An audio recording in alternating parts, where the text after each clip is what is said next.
Idea तो public school online classes में आप लोगों का स्वागत है। एक बार पुनः देखेंगे कल जो है सामाजिक विज्ञान के अंतर्गत जो आपका पार्ट भूगोल है उसके अंतर्गत जो है भारत की स्थिति और उसके भौतिक स्वरूप के बारे में पढ़ रहे थे, जिसके बारे में जो है ये बताया गया था कि भारत के भौतिक स्वरूप को जो है 6 भागों में बांटा जा सकता है, वो बांटा भी गया था। उसके बाद जो है आज हम पुनः जो है थोड़ी देर के लिए जो है भारत के विस्तार पर थोड़ा चर्चा करेंगे। उसके बाद पुनः टॉपिक पर आ जाएंगे। जैसे कल हमने जो है भारत का मैप बनाया था,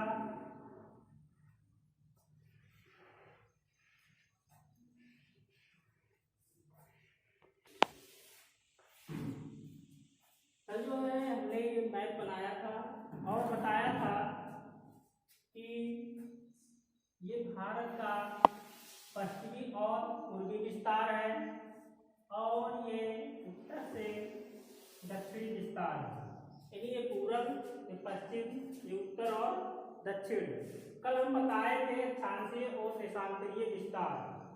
तो भारत का जो उत्तरी विस्तार है यानी उत्तरी यानी अक्षांशीय विस्तार है वह 8:04 से लेकर 37:06 उत्तरी अक्षांश के मध्य तथा 68:07 पूर्वी देशांतर से लेकर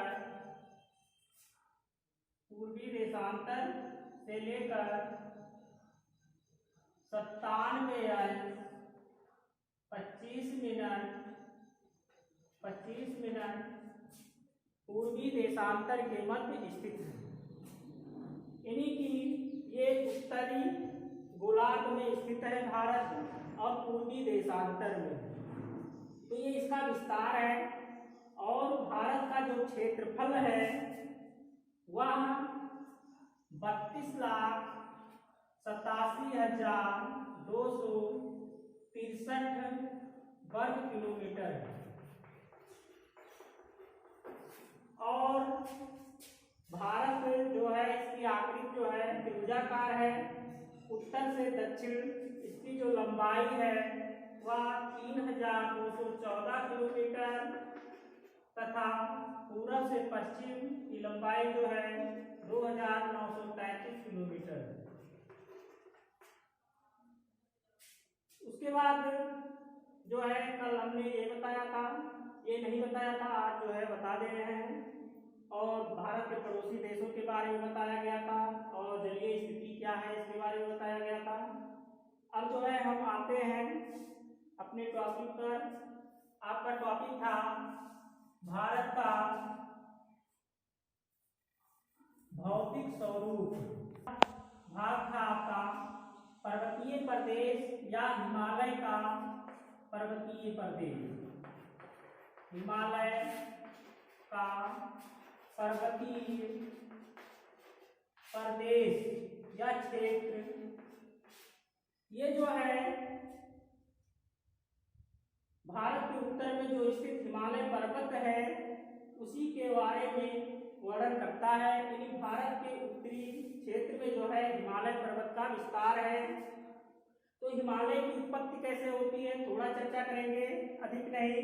जैसे इस पर जो है बहुत से विद्वान अपना मत दिए हैं। जैसे कोबर ने कहा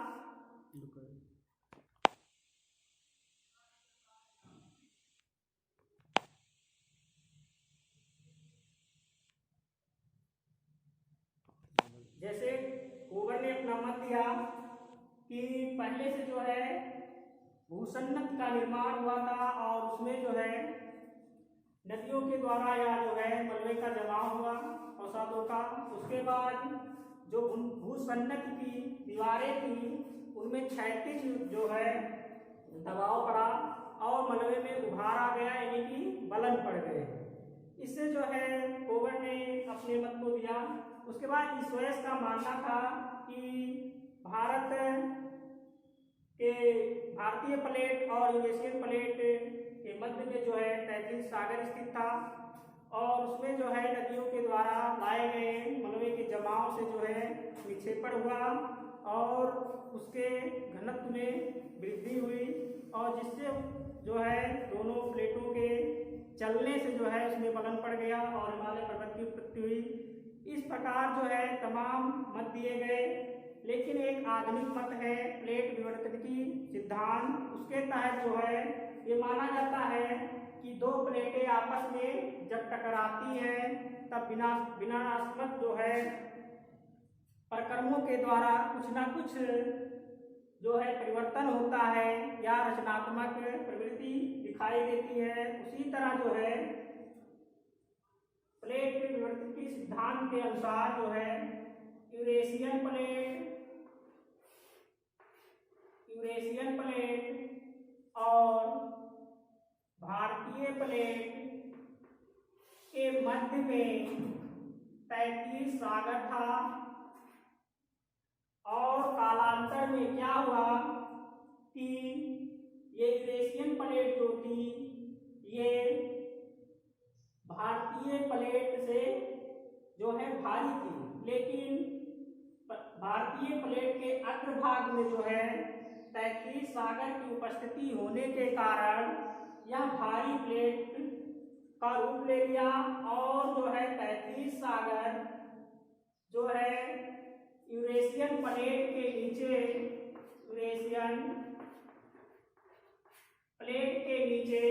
भारतीय प्लेट विक्षेपित होने लगी और धीरे धीरे विक्षेपण होने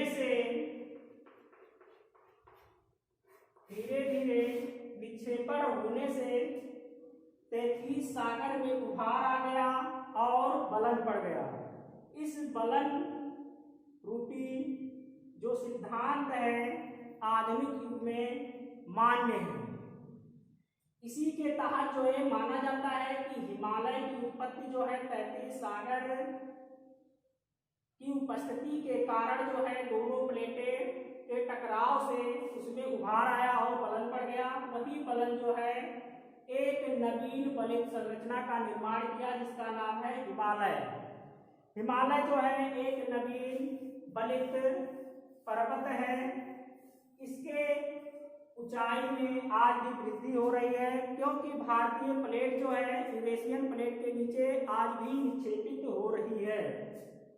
तो हिमालय पर्वत को जो है मुख्य रूप से जो है 3 भागों में बांटा गया के रूप में, लेकिन मुख्यतः देखा जाए तो हिमालय पर्वत को 4 भागों में बांटा जाता है। पहला है ट्रांस हिमालय,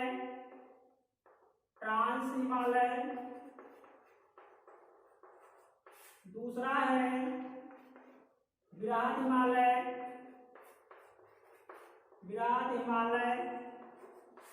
तीसरा है लघु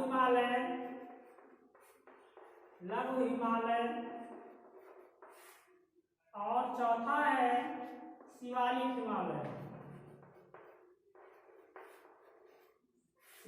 हिमालय। अभी 4 भागों में बटा हुआ है आपका हिमालय पर्वतीय क्षेत्र। जैसे ये हम भारत की आकृति बनाए थे,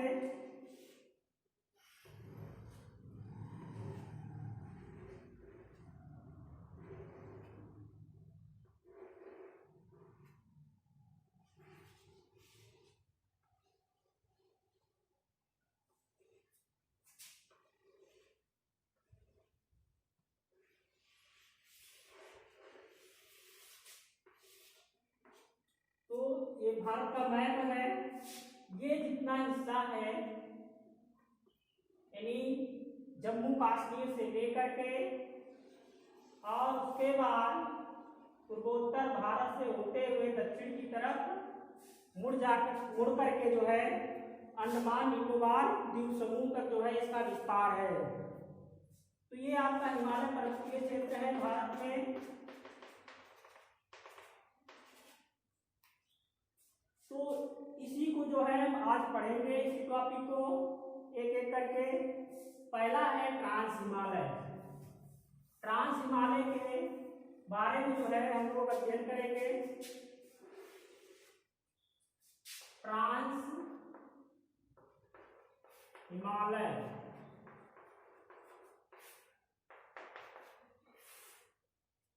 ये ट्रांस हिमालय जो है यूरेशियन प्लेट पर स्थित है। यह जो है जम्मू कश्मीर में स्थित है, यानी उत्तरी भारत के उत्तरी क्षेत्र में। तो इसके जो है दो क्षेत्र हैं या दो श्रेणियां हैं। पहला है काराकोरम श्रेणी, काराकोरम श्रेणी। दूसरा है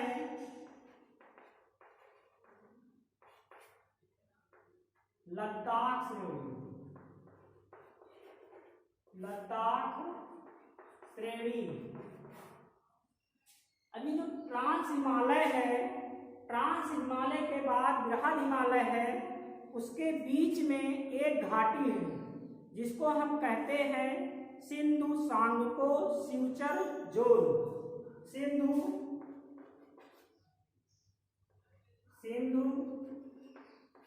Tsangpo suture zone, suture zone. इसी को जो है कहते हैं हिंज लाइन, हिंज लाइन। इन्हीं की ट्रांस हिमालय और बृहद हिमालय के बीच में एक घाटी है, उसका नाम क्या है? हिंज लाइन या सिंधु सांगपो फ्यूचर जोन। इसका नाम क्यों पड़ा? इस घाटी से जो है सिंधु और सांगपो नदियां बहती हैं। सांगपो को जो है भारत के असम राज्य में ब्रह्मपुत्र नदी कहते हैं, और सांगपो जो है तिब्बती भाषा में ब्रह्मपुत्र नदी का नाम है।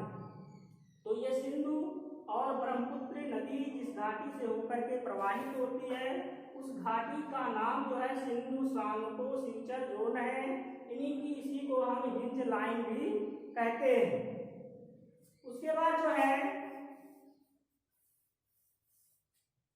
इस सिंधु सांगपो फ्यूचर जोन में बहने वाली नदी जो है सिंधु नदी की सहायक नदी जो है श्योक नदी है। श्योक नदी, श्योक नदी है, ये सिंधु नदी है, इसी को कहते हैं इंडस नदी। ये श्योक नदी है। तो श्योक नदी जो है ट्रांस हिमालय पर स्थित काराकोरम श्रेणी और लद्दाख श्रेणी को जो है अलग कर देती है। ये नदी जो बहती है ये काराकोरम को इधर कर देती है और लद्दाख को इस क्षेत्र में कर देती है। इन्हीं की काराकोरम जो है श्योक नदी के द्वारा लद्दाख श्रेणी से अलग हो जाता है। उसके बाद आगे देखेंगे कि ट्रांस हिमालय पर जो है कौन कौन से दर्रे पाए जाते हैं। तो ट्रांस हिमालय पर जो है काराकोरम श्रेणी पर जम्मू कश्मीर में काराकोरम दर्रा, और जो है काराकोरम के बाद एक सांगला दर्रा, और उसके ऊपर भी ओनेला और कनकला। ये जो है चार दर्रे जो है मुख्य रूप से ट्रांस हिमालय के काराकोरम क्षेत्र में पाए जाते हैं। उसके बाद यहाँ पर जो है काराकोरम दर्रे के पास में ट्रांस हिमालय पर आपका जो है भारत की सर्वोच्च चोटी या हिमालय पर्वत की दूसरी सर्वोच्च चोटी गार्डिन आस्टिन या केटू जम्मू कश्मीर में स्थित है, जो कि ट्रांस हिमालय पर है। उसके बाद दूसरा चोटी गैसर बर्म जम्मू कश्मीर में स्थित है। गैसर बर्म और लद्दाख पर्वतीय क्षेत्र में या श्रेणी पर जो है राकापोशी, एक चोटी क्या है, राकापोशी जम्मू कश्मीर में है। राकापोशी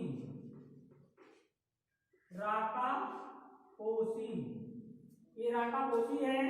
ये जो है विश्व की तीव्र ढाल वाली, सबसे तीव्र ढाल वाली क्या है, चोटी है। इसका निर्माण जो है ओफियोलाइट चट्टान से हुआ है। ओफियोलाइट चट्टान क्या होती है कि यह जो है समुद्री ढालों पर जो है ये चट्टानें अनुक्रम के रूप में पाई जाती हैं। यानी पहले जो है बड़े बोल्डर यानी चट्टान, छोटे ऐसे जो है निर्मित रूप से पाए जाते हैं। राकापोशी के चट्टान को देख करके ये सिद्ध हो जाता है कि पहले से ही जो है भारत के उत्तरी भाग में 33 सागर था। उसके बाद जो है यहाँ हिमाचल प्रदेश में कुछ दर्रे हैं। जैसे पहला है चारडीला,